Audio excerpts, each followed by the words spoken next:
রাজধানীতে ড্রাম ভর্তি উদ্ধার হওয়া সেই লাশের পরিচয় মিলেছে। দেশের বাড়ি রংপুর। সিআইডির আলামত সংগ্রহকালে তার একটি অক্ষত আঙ্গুলের ছাপ থেকেই মূলত এই তথ্য মেলে। আপনাদেরকে যদি একটু প্রপার বিস্তারিত জানাতে চাই যে লাশের যিনি ব্যক্তি তার নাম হচ্ছে আশরাফুল হক, পিতা আব্দুর রশিদ এবং মাতা ইসরা বেগম। তার গ্রামের বাড়ি গোপালপুর, মোয়াপাড়া, শ্যামপুর ৪ নম্বর ওয়ার্ড। আজকে দুপুর ঠিক ২:৩০ নাগাদ কিন্তু এখানে দুটি ড্রামে করে এই যে লাশের টুকরা, এই টুকরাগুলি কে বা কারা এখানে রেখে যান। তবে দীর্ঘক্ষণ পর সেই ড্রাম দুটি আসলে কেউ যখন নিয়ে যাচ্ছিল না, তখন এখানকার স্থানীয় লোকজন যারা আছেন তারা কিন্তু এই ড্রাম দুটি খোলেন এবং ড্রাম খোলার পরপরই কিন্তু বেরিয়ে আসে এক হৃদয় বিদারক চিত্র, যেখানে কিন্তু টুকরো টুকরো লাশের টুকরো টুকরো অংশ বেরিয়ে আসে। তবে মাথাটা আসলে কিছুটা অক্ষত ছিল, সেটি দেখে আসলে নিশ্চিত হওয়া গিয়েছে এটি একটি পুরুষ মানুষের লাশ। সবশেষ যখন আইন শৃঙ্খলা রক্ষাকারী বাহিনীর একাধিক টিম এবং সিআইডির পক্ষ থেকে যখন এখানে তারা আলামত সংগ্রহের জন্য আসেন, তখন কিন্তু তার অক্ষত একটি আঙুলের ছাপ থেকে তারা তার যে পরিচয় সেটি আসলে বের করতে সক্ষম হন।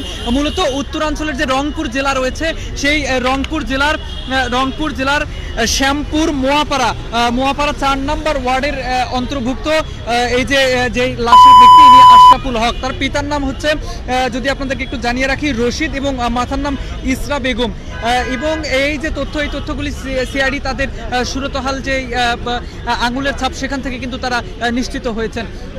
বলে রাখি যে রাজধানীর ঠিক হাইকোর্টের সামনের যে রাস্তা প্রেস ক্লাবের দিকে গিয়েছে, সেই রাস্তার পাশেই কিন্তু এই লাশটি কে বা কারা ঠিক দুপুর আনুমানিক ২টা বা ২:৩০টার দিকে এখানে রেখে যান। এরপর দুটি ড্রাম এখানেই পড়ে থাকে। তবে সবশেষ যখন আসলে এখানকার স্থানীয় লোকজন তারা যখন আসলে এই ড্রাম দুটি যখন অনেকক্ষণ হয়ে গেল ড্রাম দুটি কেউ উদ্ধার করছে না, তখন কিন্তু তারা কৌতূহলবশত ড্রামের মুখ দুটি খোলেন এবং খোলার পর তারা প্রথমে যেটি দেখতে পান যে চাল দিয়ে ভরা, এবং সেই চাল যখন চালে যখন একটু হাত দেন, তখনই কিন্তু নিচ থেকে রক্ত বেরিয়ে আসে।